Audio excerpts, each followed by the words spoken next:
Hello and welcome to World in 5. A president of the United Zimbabwe Alliance, Elizabeth Valerio, has won her appeal against the nomination court, making her the only female candidate on the ballot in this year's presidential elections. The High Court ruling comes after the nomination court rejected her bid to contest in next month's elections on the grounds that she had failed to meet the deadline. Valerio spoke to ZTN Prime. I've been working towards this day.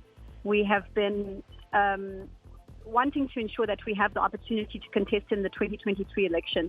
And unfortunately, on 21st of June, when we went to nomination court, my application had been rejected. So this means a lot to us. We are elated. We're very, very happy and thankful that the courts have ruled in our favor. Justice has been served. I think it is a very historic moment.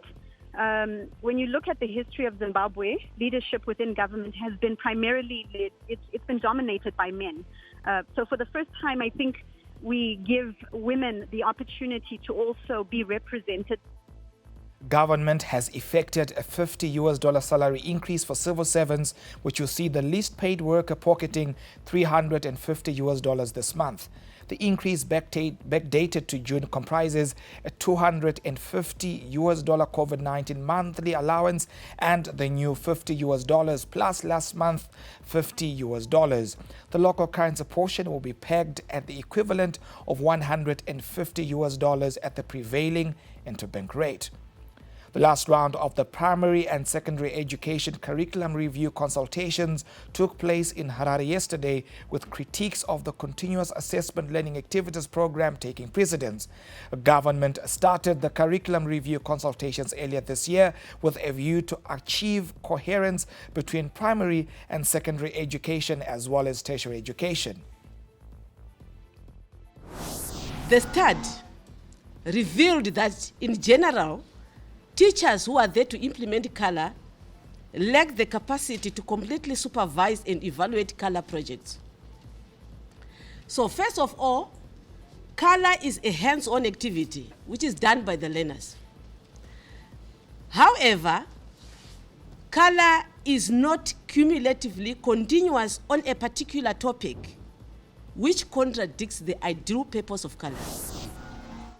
As election day nears, a European Union observation mission has begun its work commending the government's commitment to free and fair elections. The EU mission, as part of a number of observers, including the AU, the SADC and various other organizations, which were invited by the government to observe the elections. Chief Observer Fabio Massimo Castaldo, a member of the European Parliament, said the invitation was a sign of Zimbabwe and the EU's commitment to transparent elections. The Environmental Management Agency has expressed concern about the future of water in Bulawayo due to illegal gold mining activities on the banks of the Umzingwane River. The environmental management body is exploring more sustainable solutions to dealing with illegal mining, which is posing a serious threat to human and animal health due to the use of toxic chemicals which wash into rivers. But we have continued to engage the police so that we have sustainable management of such activities and flush out these illegal activities, which definitely have a serious impact on our environment and the water quality, as these people would always use various chemicals, plus at the same time where there are people, there are issues to do with waste management, which is a serious challenge. It's a really issue that requires collective effort to address. Now, police have identified 3 of the 4 people who were killed in a road traffic accident which occurred on Monday along the Harare-Mutare Road near the Mavuku turnoff. The victims have been positively identified by the next of kin. Elsewhere, the Sudanese capital Khartoum's twin city of Omdurman has been left almost empty after the armed conflict between the Sudanese armed forces and the Rapid Support Forces broke out on the 15th of April.